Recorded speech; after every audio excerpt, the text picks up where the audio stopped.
Presta atenção nisso aqui. Resort de luxo com cassino ilegal, fundos suspeitos ligados ao PCC, um banco investigado por bilhões sob relatoria do STF, a prisão de um presidente e, ao mesmo tempo, uma eleição que começa a mudar de rumo. Tudo isso acontecendo agora e tudo isso no mesmo tabuleiro. Meus amigos, vamos então falar sobre tudo isso, mas antes eu peço que você se inscreva em nosso canal. Não deixe também de fazer o seu comentário a respeito dessas notícias. Vamos lá.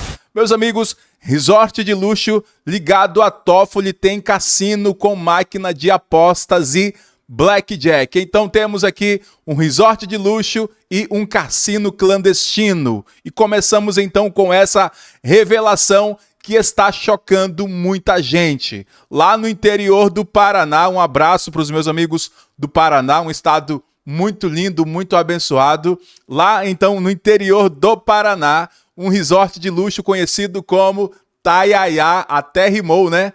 Passou a ser chamado naquela região de Resort do Toffoli, por sua ligação com a família do ministro do STF, Dias Toffoli. O problema, meus amigos, é o que foi encontrado dentro daquele lugar. As reportagens apontam a existência de máquinas de apostas eletrônicas semelhante a caça-níqueis e até mesmo mesas de blackjack valendo dinheiro real. E isso aqui é importante porque jogos de azar são proibidos no Brasil. Cassino é ilegal. Blackjack, então, com apostas em dinheiro, também é ilegal. Mesmo assim, o ambiente é descrito como um cassino típico, com iluminação especial, fichas, mesas e apostas acontecendo normalmente. Márcio, você já viu? Já temos até um vídeo que você pode ver aí na tela.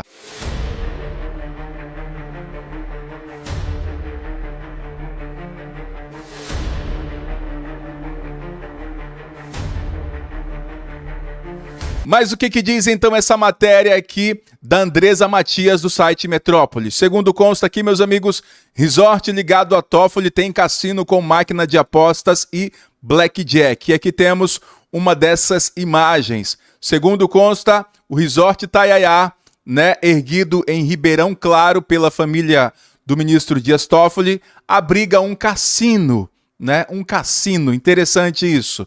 E o cassino tem entre seus atrativos máquinas eletrônicas de apostas e mesas de jogos de carteado.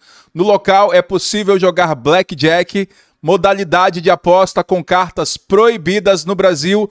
Todos os jogos são valendo dinheiro. E aqui temos também a matéria do Metrópolis diz que a coluna se hospedou no hotel nesta semana e, embora o nome do ministro não conste em documentos oficiais, funcionários tratam Dias Toffoli como proprietário. Olha só que coincidência. E parabéns para a coluna do Metrópolis que foi até lá, se hospedou no hotel e foi investigar esse fato muito curioso, não é mesmo? E aqui diz ainda que no fim do ano passado, Toffoli fechou o resort para uma festa destinada a familiares e convidados. Na ocasião, o estabelecimento já havia sido vendido entre aspas, né, por dois irmãos e um primo do ministro a um advogado da JF. Olha só, a gigante frigorífica de Joesley e Wesley Batista, muito conhecidos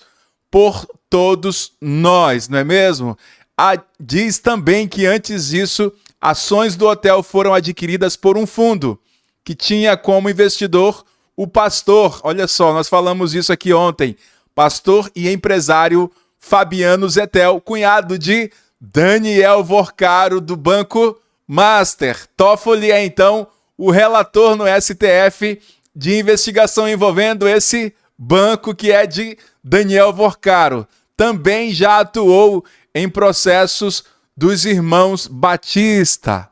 Olha só, né, meus amigos? Numa ponta, então, está Vorcaro, do outro, os irmãos Batista, e agora a família Toffoli, principalmente o próprio Toffoli, o ministro do STF. E funcionários do hotel disseram à coluna que o evento de Toffoli no fim de 2025 mobilizou toda a equipe do resort e o festejo contou com a presença de artistas e do ex-jogador de futebol Ronaldo, o Fenômeno.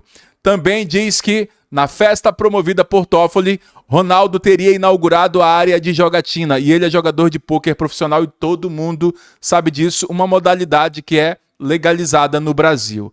E aqui também diz que o cassino dispõe de 14 máquinas de videoloteria.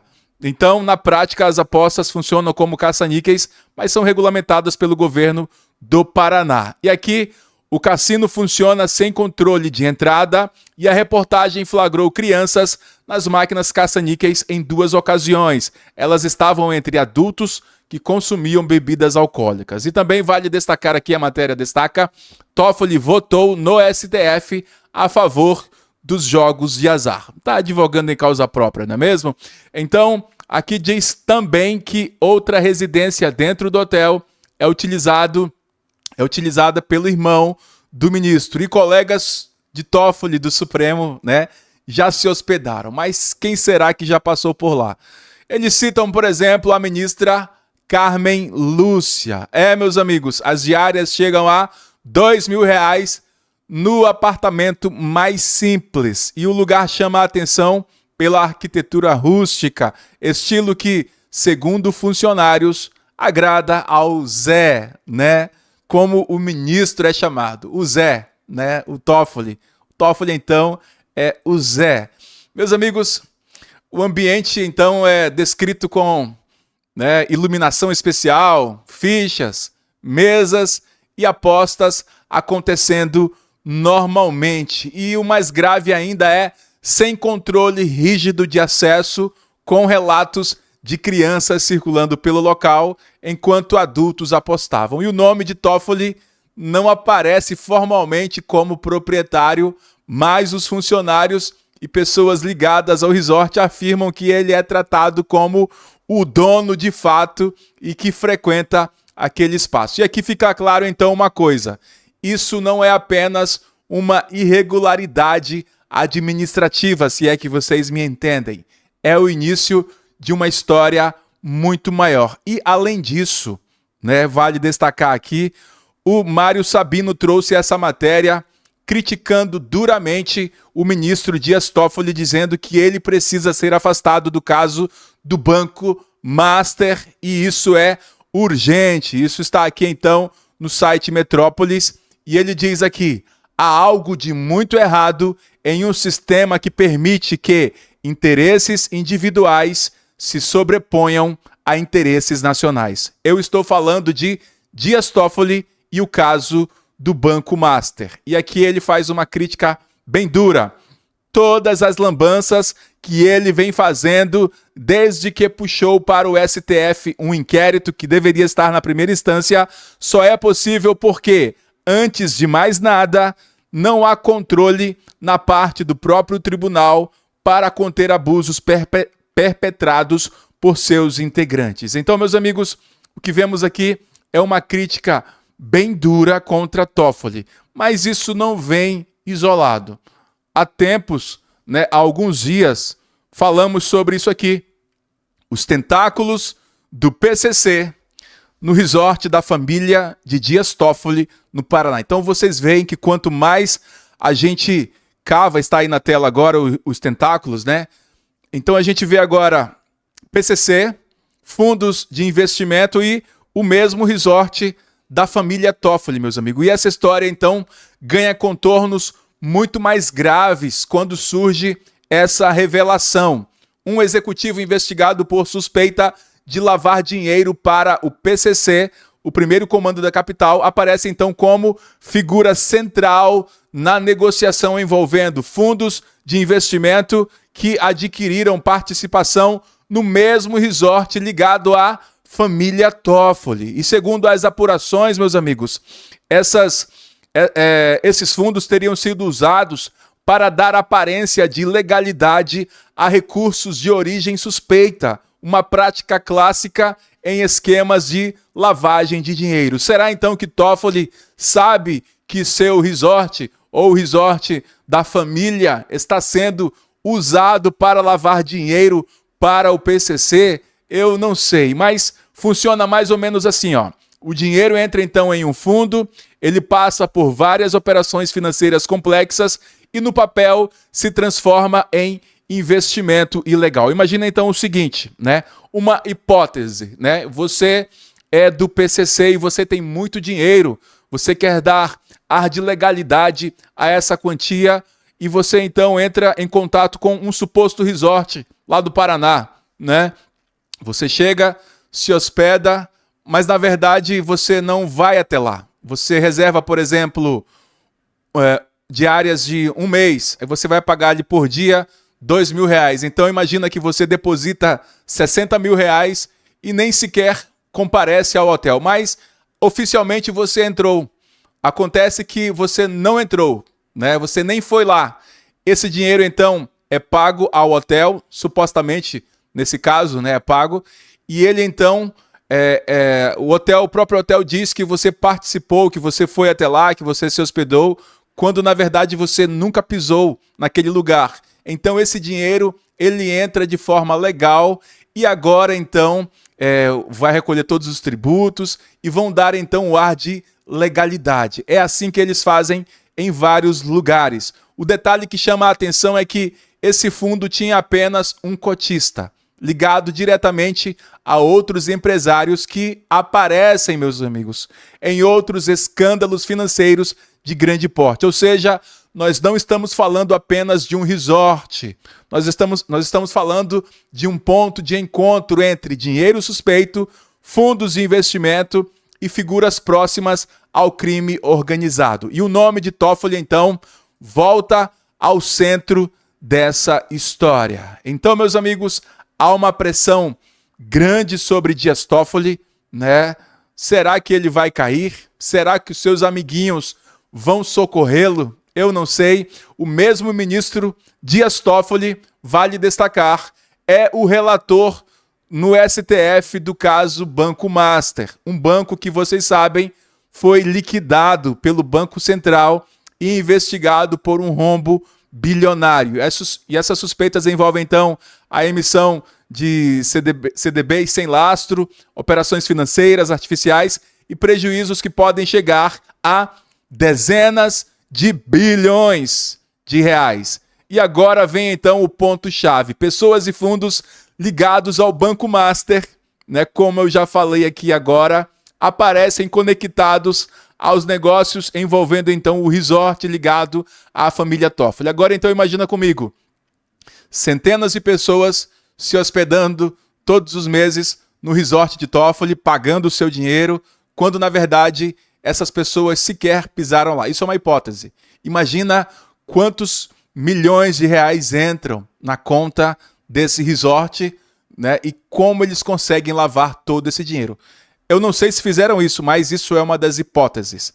Meus amigos, o que sabemos até aqui, então, é que há tentáculos do PCC no resort da família de Dias Toffoli, lá no Paraná. O que me chama a atenção e o que me causa indignação é que a gente não vê a Procuradoria-Geral da República investigando, nós não vemos a Polícia Federal solicitando os documentos, todo mundo está calado, parece até que está todo mundo com medo ou devendo. Mas eu acho que deveriam investigar, né? Porque, sei lá, me parece que tem alguma coisa muito errada. Mas mesmo assim, né? O ministro afirma que não vê motivo legal para se declarar suspeito e o STF então entra mais uma vez no centro de um debate público delicado. Mas o que você acha de tudo isso? Comenta aqui embaixo, mas também não deixe de se inscrever. Não deixe de se inscrever aqui em nosso canal, né? Nós contamos com a sua inscrição, com o seu comentário. Mas, meus amigos, uma notícia interessante é essa aqui. Eu quero mostrar para vocês isso aqui na tela agora. Cresce expectativa de aliados para prisão domiciliar de Bolsonaro. Então, nós vamos falar agora sobre Bolsonaro, prisão e bastidores do poder. Enquanto isso, né, vemos então aí na mídia dizendo que Tarcísio cancelou a sua visita a Bolsonaro, e isso está aqui, visita de Tarcísio a Bolsonaro é cancelada, e de fato foi, mas quando a gente junta essas duas notícias, nós temos uma boa notícia.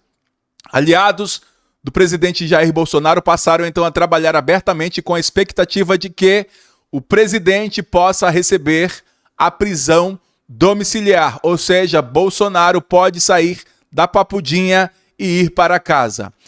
A transferência para instalações da Papuda, avaliações médicas e movimentações nos bastidores do STF alimentaram essa leitura. E nos corredores de Brasília, segundo Igor Gadelha, aqui do Metrópolis, o argumento é político e jurídico, porque outros ex-presidentes, como Collor, receberam prisão domiciliar e negar isso a Bolsonaro poderia gerar questionamentos de coerência institucional. Curiosamente, meus amigos, até setores do governo Lula nos bastidores admitem que essa possibilidade existe e nós falamos a respeito disso no dia de ontem em um vídeo aqui neste canal. Enquanto isso, a base bolsonarista se reorganiza, fala em perseguição e usa o episódio como combustível político. Bolsonaro, mesmo preso, continua sendo então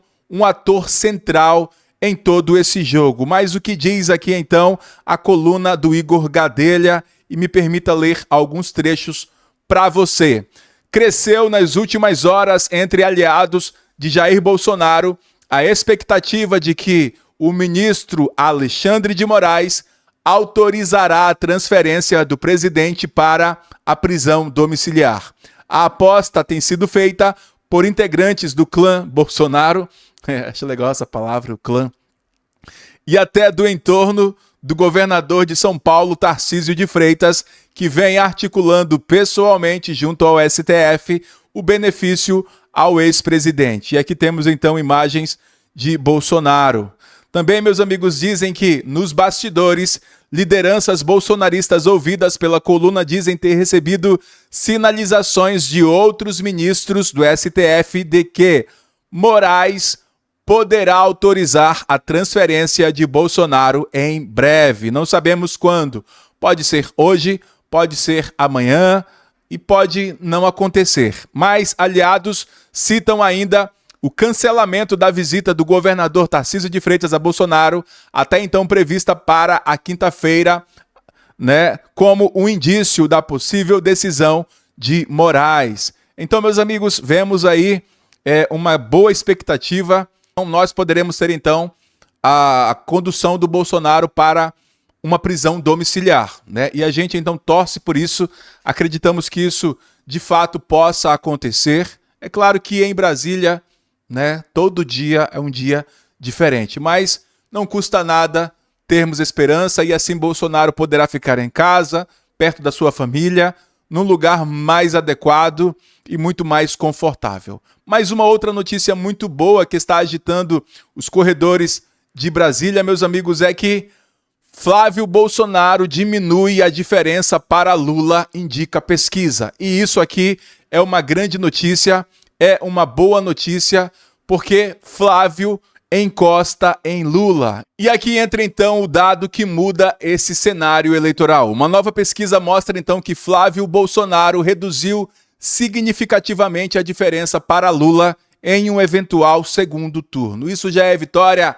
Não, meus amigos. A eleição está longe ainda, tem muita coisa para acontecer, mas Flávio Bolsonaro encosta em Lula. Lula ainda aparece à frente, mas a distância caiu e Flávio surge então como o principal nome da direita à frente de outros possíveis candidatos.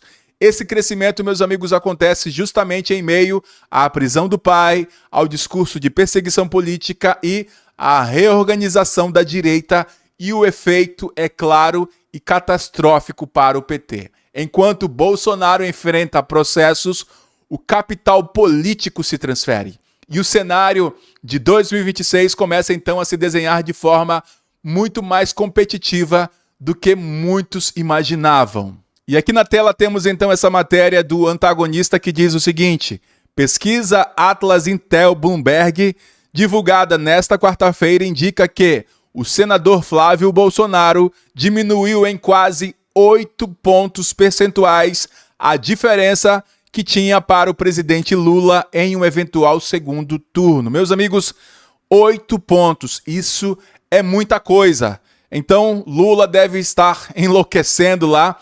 E segundo a pesquisa, o petista tem 49,2% das intenções de voto contra 44,9% do filho de Jair Bolsonaro, constituindo então uma diferença de 4,3 pontos percentuais. Isso significa então que eles estão tecnicamente empatados, e isso nós temos ainda um longo percurso até as eleições em definitivo. Então, brancos, nulos e indecisos somam 5,9%. Então, meus amigos, aqui é uma boa notícia, né, para a direita. Flávio, então, diminui a diferença para Lula. Lula está em queda e Flávio está em ascensão. E fica aqui, então, a nossa torcida por Flávio Bolsonaro. Diga em quem você vai votar, em quem você prefere. Você gostaria, então, que fosse Michele, Tarcísio ou o próprio Flávio, o indicado de Jair Bolsonaro? Comenta aqui embaixo. Mas, quando você junta, então, meus amigos, todas essas notícias, histórias, o desenho fica evidente. Nada disso é isolado, tudo se conecta. Resort, cassino, PCC, banco bilionário, STF, prisão de presidente e eleição presidencial. É uma crise de confiança institucional, política e jurídica acontecendo em tempo real. A pergunta que fica não é apenas quem está certo ou quem está errado. A pergunta é: quem fiscaliza quem, até onde vai o poder e qual será o impacto disso tudo no futuro do país, qual será o impacto disso tudo nas eleições. Mas, se você quer continuar acompanhando essa história sem filtro, se inscreva no canal, deixe o seu like e compartilhe nos grupos lá do seu WhatsApp. Porque uma coisa é certa, isso tudo ainda está longe do fim. Meus amigos, eu vou ficando por aqui. Peço a Deus que te abençoe grandemente nesse dia e até logo, se Deus quiser. Um grande abraço então e valeu!